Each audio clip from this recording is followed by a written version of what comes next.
Nacemos para crear flujos de información entre la parte de industria y la parte de negocio y permitir que esos datos industriales se conviertan en información para el negocio. La aplicación de humanoides no está del todo desarrollada y la normativa en cuanto a seguridad para trabajo conjunto con este tipo de máquinas no es la más oportuna para nuestros entornos industriales hoy en día. Lo que está revolucionando el mercado es la inteligencia artificial y la implantación también del gemelo digital. Se siguen necesitando personas para realizar ese mantenimiento de esas máquinas, manos para programarlos.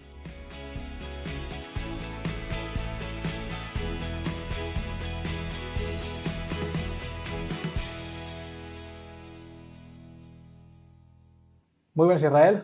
Muy Un buenas, placer. buenos días. Muchas gracias por venir del campamento base. Antes de empezar a hablar de tu empresa, de los cables, de los softwares y demás, quiero preguntar y empezar por la pregunta de ¿quién es Israel? Más allá de mi título de ingeniero, yo soy una persona, un solucionador de problemas. Sobre todo, me encanta solucionar problemas cuando la solución pasa por la tecnología. Es un bombero de la tecnología, ¿no? O sea, apagando los fuegos de Se las podría empresas. considerar que sí. ¿Y tú empezaste ya siendo bombero o a partir de tu titulación ya te has tirado por aquí? Pues ¿Qué fue antes, el huevo o la gallina, ¿no? empecé siendo bombero, se podría decir. A mí, pues bueno, todo desde muy pequeñito, siempre pues el típico juguete que se rompía, se escacharreaba, pues cogía el destornillador, me ponía a abrirlo y me ponía a averiguar por qué. Luego en mi época adolescente con mi ciclomotor, pues era muy de hacer el mantenimiento, cambiarle esto, cambiarle lo otro. Mantenimiento, le cambiabas el tubo y el Bueno, carburador y demás. ¿Qué ya era? sabes. Y bueno, todo eso pues me llevó un poco a estudiar, a realizar los estudios, a cursar los estudios de ingeniería industrial y ahí es donde descubrí el mundo de la programación, que también me cautivó. Y ¿Y te cuesta desconectar cuando terminas el trabajo o eres de los que la desconexión es seguir investigando y seguir profundizando en el tema? ese es mi socio. Ese es mi socio. No, la verdad es que yo tengo muchas aficiones fuera de lo que es el trabajo, me gusta la naturaleza, mi casa está de hecho en una finca, entonces pues para mí desconectar es salir a pasear con los perros, salir a correr, echar un partido de fútbol, suelo desconectar bastante fácil o incluso simple hecho pasar tiempo en familia, sé desconectar bastante, bastante bien. Porque cuando es el mundo de tecnología, a mí me pasa mucho que cuando estoy relajado, estoy en casa, cojo el móvil, empiezo a investigar, empiezo a leer, a ver vídeos y dices, no, eso es trabajo, ¿no? Para mí es ocio, que yo estoy aquí desconectando. También pasa. También pasa, ¿no? Y ahora que te conocemos a ti, cuéntanos, ¿qué es ProIngel? Bueno, ProIngel es un proyecto que nace como proyecto personal y acaba convirtiéndose en un proyecto profesional. Y esto es porque en nuestra experiencia laboral detectamos un dolor o una oportunidad en el que creemos que podemos dar servicio a una serie de empresas que por su naturaleza pues no han podido desarrollarse tecnológicamente como otras. Y esta es que observamos que hay una separación, una especie de silos de información diferentes en empresas del sector, sobre todo pequeñas y medianas empresas del sector industrial, que la comunicación entre su industria, entre la parte industrial y la parte de negocio, es una brecha que en muchas ocasiones es enorme. O sea, los que están tocando la máquina y los que están en despacho, ¿no? ¿A lo que te refieres? Correcto. Y tanto en mi experiencia profesional como hablando con otros colegas del sector, nos dimos cuenta que es algo generalizado. Obviamente no es todas y cada una de las empresas, pero sí que es cierto que es un problema que se repite de manera sistemática en muchas. Y en ocasiones todo el mundo se ven incluso como si fueran empresas diferentes. Ya. Cada Cuando, uno va por libre. Van por libre, van por libre. Y analizando procesos, en trabajos anteriores me resultaba sorprendente cómo una parte se desentendía de la otra y viceversa. Entonces, claro, al final son empresas que tienen que remar conjuntamente hacia el mismo lugar y yo no acababa de concebir ese aislamiento. Entonces, Proingel nace precisamente para cerrar esa brecha. Unir ambos mundos o unificar las dos empresas que hay dentro de una, que sea realmente una, ¿no? Correcto. Nacemos para crear flujos de información entre la parte de industria y la parte de negocio y permitir que esa información, esos datos industriales se conviertan en información para el negocio. ¿Qué tipo de información recoge o cómo puede ayudar esa información al negocio? Nosotros recogemos datos de la parte de industria y la convertimos en información para el negocio. Estos datos pueden ser pues, desde variables de producción. En el ámbito de la industria alimentaria, pues es muy común que ciertos procesos productivos no quieran que sobrepasen ciertos valores, pues, por ejemplo, en cuanto a humedad, temperatura, Vale. porque a partir de cierta humedad, temperatura se puede empezar a crear microorganismos y, en fin, que no es beneficioso para el producto. Entonces, esos datos de humedad y temperatura a la parte de negocio no desconoce si 20 grados y un 80% de humedad relativa son buenos o malos. La parte de negocio lo que quiere saber es si esa producción, las condiciones que han habido en esa producción son suficientes para asegurar que no ha habido creación de microorganismos. Entonces, ese es un ejemplo de transformación del dato puro a la información que proporcionamos finalmente. Entonces, y aquí te preguntarán seguro, oye, ¿y por qué a vosotros y no un software que me pueda dar ese tipo de información? ¿Qué diferencia hay entre un software tradicional que compra licencias a una solución a medida como puede ser la vuestra de ProIngel? Ambas soluciones son válidas. Al final, lo que nosotros no ofrecemos un software únicamente, nosotros ofrecemos un asesoramiento, un acompañamiento, una implantación, una gestión del proyecto. No, al final, muchas veces este software va acompañado de implantación de sensores, gestión de cableado eléctrico, muchas veces estructuras mecánicas para sostener esos sensores. Nosotros hacemos una gestión íntegra del proyecto, implantamos esa tecnología en el cliente, desarrollamos un software que permite transformar esos datos en información y luego una post-implantación, un acompañamiento, una formación, si el cliente tiene perfiles técnicos que puedan continuar con la solución, ajustarla, mejorarla. Por supuesto, nosotros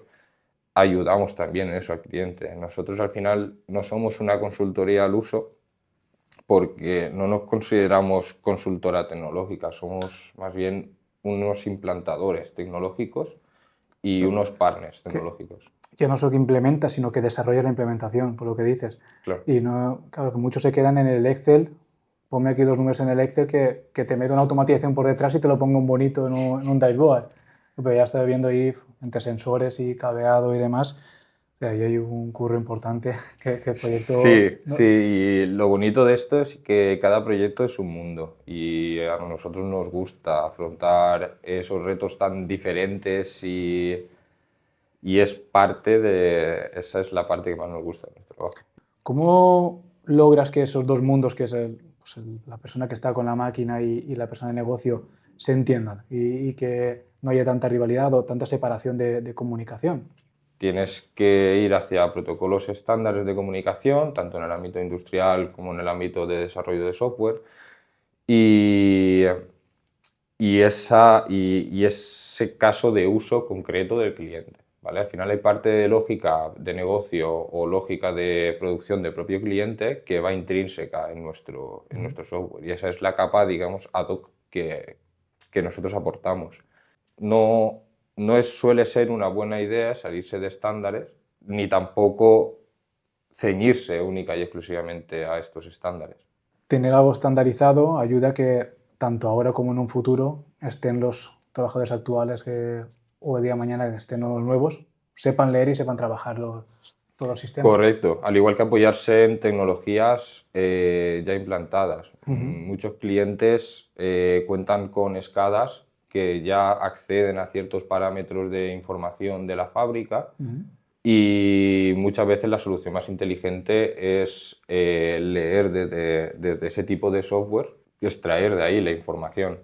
Otros no tienen este tipo de software y hay que ir al PLC o a la máquina en concreto para poder extraer esa información. En ProIngel al final aplicamos una capa por encima de la operativa para poder leer desde cualquier parte de la fábrica. Por Sí, voy a ejemplo, preguntarte, el tema de máquinas, ¿todas las máquinas puedes implementar eso? ¿O tiene que ser a partir de cierto año porque tienen ciertos dispositivos? ¿Da igual el tipo de máquina? Da igual el tipo de máquina, no da igual el objetivo que quieras conseguir con ese proyecto. Porque, por ejemplo, tuvimos un cliente de fabricación de plástico que quería medir el ritmo de ciclos de inyección de plástico por minuto y el consumo eléctrico de sus máquinas. Estamos hablando de máquinas de los años 80 o así. Se puede hacer. Esas máquinas en concreto no tenían protocolos de comunicación industrial, pero accediendo a señales eléctricas se podía hacer. Pero al final hicimos una POC, vimos que el proyecto era viable, se lo mostramos al cliente, pero nuestra recomendación fue que no empezara a construir la casa por el tejado, que antes de empezar a querer obtener ese tipo de datos de producción, quizás debía empezar por los cimientos y en los cimientos para ellos iba a ser la implantación de un sistema SCADA. Entonces, eso llevó a que el cliente fuera a implantar un sistema SCADA.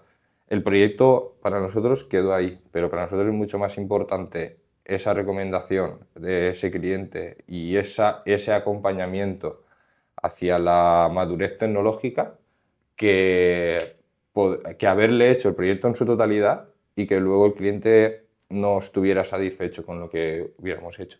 Y que igual el cliente luego decide cambiar las máquinas porque ya son muy antiguas y oye, pues ahora todo el trabajo que he hecho, la inversión que he hecho, se va un poco al traste.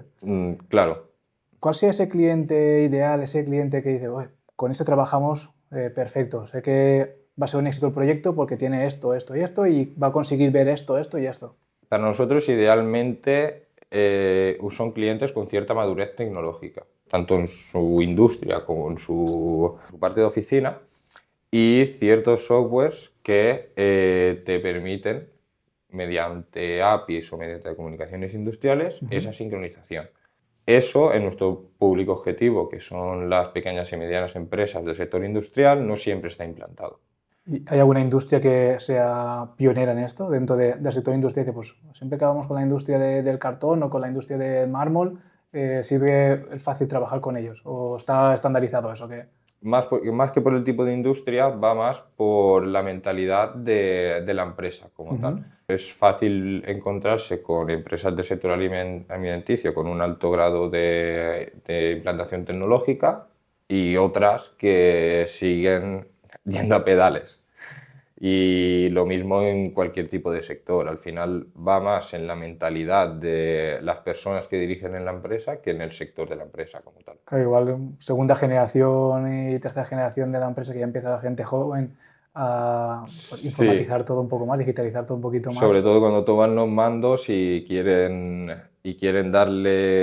invertir y darle un empujón a su negocio, Claro, porque al final vemos un sí, cambio ahí. o avanzas o te apartan, ¿no? Al Sí, final, básicamente eso es si el no tienes mercado. todo controlado, no sabes si estás tarificando bien, igual estás cobrando de menos, porque Sí, te cuesta más producir que lo que estás cobrando, ¿no? Porque lo que estás tú midiendo.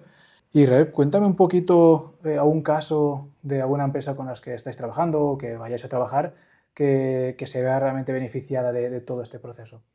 pues mira, ahora mismo estamos trabajando en un proyecto del sector alimentario sector agro, ¿vale? De frutas, concretamente.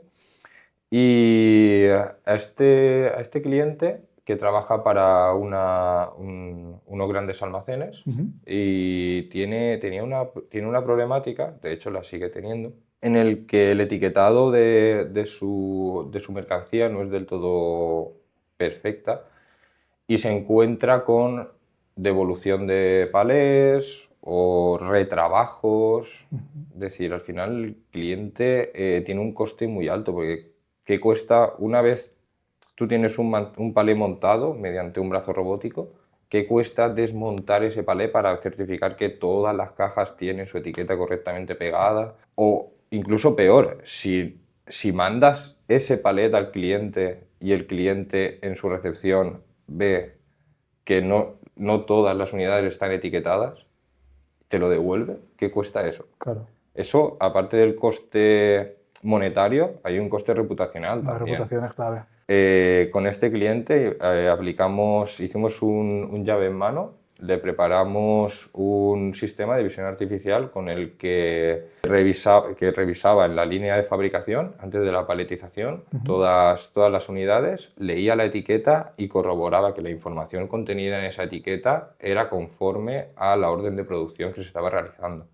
En este caso, hicimos tanto el desarrollo software como la implantación eléctrica y también algo de desarrollo de mecánica para poder desplazar ese dispositivo que es móvil y el cliente lo puede desplazar por la línea de producción a la cual le interese en ese momento. Llave en mano y ad hoc al 100%, porque Sí. al final eso difícilmente lo puedes replicar para otro porque está hecho a medida Está para hecho a eso. medida y su base es replicable, pero claro, el software y la gestión que hace no. Es personalizable. ¿Y qué os suelen preguntar esos CEOs o directores de planta cuando sentáis a hablar con ellos? ¿Qué preguntas suelen hacer para...? Pues seguro que os darán 1000 preguntas de cómo puedo ayudarme en esto, realmente esto voy a verle efecto o no voy a verle efecto. ¿Qué os suelen decir? Nosotros solemos hablar con dos tipos de perfiles principalmente y se diferencian bastante en cuanto a ese tipo de preguntas. Los directores de planta suelen mirar mucho el OE, el rendimiento, el mantenimiento. Entonces, la conversación con ellos suele ser más técnica y más de los problemas del día a día. Y luego la conversación con gerentes o CEOs Al suele... dinero, ¿no? Exacto. Va de dinero. Básicamente así es. Pues sí, ¿qué me cuesta y qué voy a ahorrarme, no? Sí. Y Eso no me es- cuentes más cosas, solo quiero saber eso. ¿Y cuánta gente va a estar implicada en esto? Y Y si es no me van a natural. romper nada. Sí, a ver, pues es normal. La parte técnica Claro, entiendo yo que aparte de hablar con ellos de forma técnica, tendréis que consultar los manuales de las máquinas o por supuesto. directamente los hacéis también vosotros ad hoc. No, por supuesto, nos apoyamos mucho en el equipo del propio cliente que ya conoce cómo funciona tanto el proceso como la maquinaria. Y yo siempre intento transmitir tranquilidad porque nosotros no afectamos a la capa operativa. Al final, el cliente, digamos, ya tiene una casa y no necesita construir otra casa. El cliente lo que necesita es muchas veces una reforma. Pues nosotros lo que hacemos es, por seguir con la analogía, cambiamos la ventana para mejorar el aislamiento, añadimos aumentamos la instalación para poder implantar domótica. Luces LED. Es una reforma integral más que una construcción. Y no actuamos sobre el funcionamiento actual. Es un plus, es un extra. Claro, mejorar la eficiencia de Sí. todo. Y hablando de toda esta parte de que hemos pasado de puntillas antes, de la inteligencia artificial, ¿cómo ves en vuestros sectores la implementación de inteligencia artificial? ¿La gente aún es reticente de implementarlo o cada vez quiere En más? el mundo industrial es reticente a compartir información. Entonces, el subir información a un cloud que lo pueda ver otra persona, otra empresa, es bastante reticente a eso. Pues claro, si es reticente a un cloud que pues, se puede securizar, pues imagínate a cualquier IA que por detrás Las llaves de su Esa- castillo no quieren dejarlas a nadie, ¿no? Correcto. A finales del año anterior salió una noticia que creemos que va a ser revolucionaria en el mundo, en el mundo industrial, y es la implantación de la inteligencia artificial en el borde. Cuando llamamos en el borde nos referimos al propio PLC que está comandando la máquina. Pues se están creando modelos de inteligencia artificial. Esta noticia creo que era de Nvidia junto con Rockwell, Ujú. que, bueno, Nvidia mundialmente conocido, Sí. y Rockwell es una marca muy famosa también de PLCs y automatización industrial. Pues esa colaboración conjunta están fomentando esa implantación de inteligencia artificial a pie de máquina.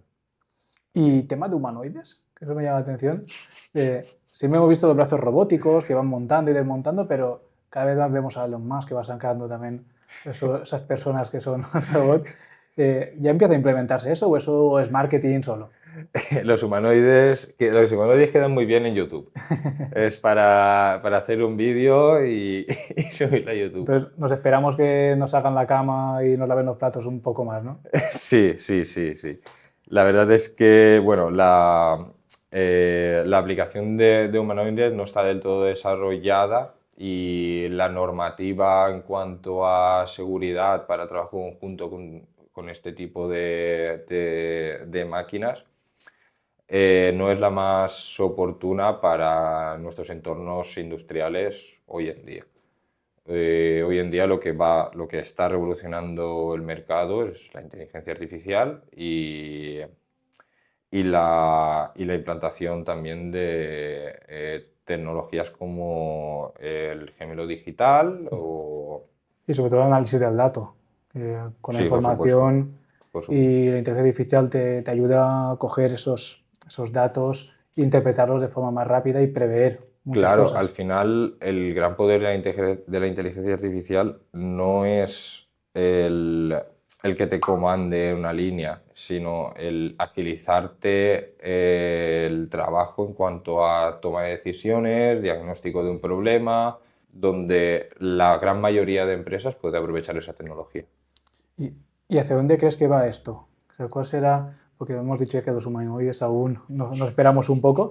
Eh, ¿Crees que eso estará en un corto plazo de 5 años ya a la orden del día o aún nos queda un poco más? En- Creo que en Europa, no, en otras partes del En mundo es Europa igual posible. nos queda bastante más. Sí, por normativa, porque, a ver, existe un tipo de robots que son robots llamados robots colaborativos que sí que pueden compartir espacios junto con humanos. Ujú. Se implantan una serie de medidas de seguridad, como la velocidad de movimiento, están diseñados de una manera que no tienen cortes, no, son todo muy redondito, ¿vale? Y ante cualquier toque con algo se detiene, tiene un mecanismo de seguridad que están pensados para compartir espacio. Pero en cuanto a humanoides, la verdad es que no lo veo en el corto o medio plazo. ¿Tú crees que ahora en un futuro necesitaremos más operarios, ya que no estaremos los humanoides, o más desarrolladores de software para analizar esos datos y demás que estamos hablando? Al final la tecnología modifica el ámbito de trabajo de las personas. Si bien la tecnología te ayuda a hacer un trabajo más manual, más de operario, más repetitivo, se siguen necesitando personas para realizar ese mantenimiento de esas máquinas o de los propios robots. Se siguen necesitando manos para programarlos, modificar programaciones, añadir órdenes concretas. Sí, que al final el reciclaje de las personas de planta será más el mantener a esos robots Que el propio que el trabajo propio trabajo manual y manual. repetitivo que en ocasiones se hace hoy en día. Claro. Pues en realidad solo me queda hacerte una pregunta. Primero es, ¿qué le dirías a tu yo de hace 5 años para que tuviera en cuenta este tipo de cosas y avanzarte al mercado? ¿Dónde dirías, qué consejo le darías? Aparte de que invierta en bitcoins, le, le diría que siga creyendo en sí mismo y que tire para adelante con aquello que tiene en mente, porque saldrá bien. Yo te digo que a nivel de Bitcoin, ojalá me lo hubieran dicho. Que a mí en su momento me dijeron cuando estaban 3.000, compra, pon ahora 500 euros que se ha subido mucho. Y otro visionario le dije, igual como sube de 1.000 a 3.000, va a bajar de nuevo. Imagínate, le tengo que haber hecho caso. Pues nada, Israel, con esto terminamos el podcast. Como siempre te digo, ha sido un placer que vengas aquí. Igualmente. Aquí tienes la cámara para despedir como quieras el capítulo Campamento Base, una reflexión, felicita o cumpleaños de algún familiar, lo que quieras. Aquí este momento es tuyo y con esto ya terminamos. Pues nada, ha sido un placer estar aquí con vosotros y bueno, y estrenarme en el mundo del podcast. La primera vez que hago algo así. Y bueno, pues aprovechar el altavoz para recomendar y animar a todas aquellas personas que quieran dar un empujón a su negocio y aprovechar este altavoz para dirigirme a esas pymes del sector industrial y animarlos a que se digitalicen y conecten su industria con su negocio para evolucionar y mejorar en su rendimiento. Pues nada, Israel, muchas gracias por venir, ha sido un placer y a vosotros también por estar ahí. Nos vemos en el próximo Campamento Base.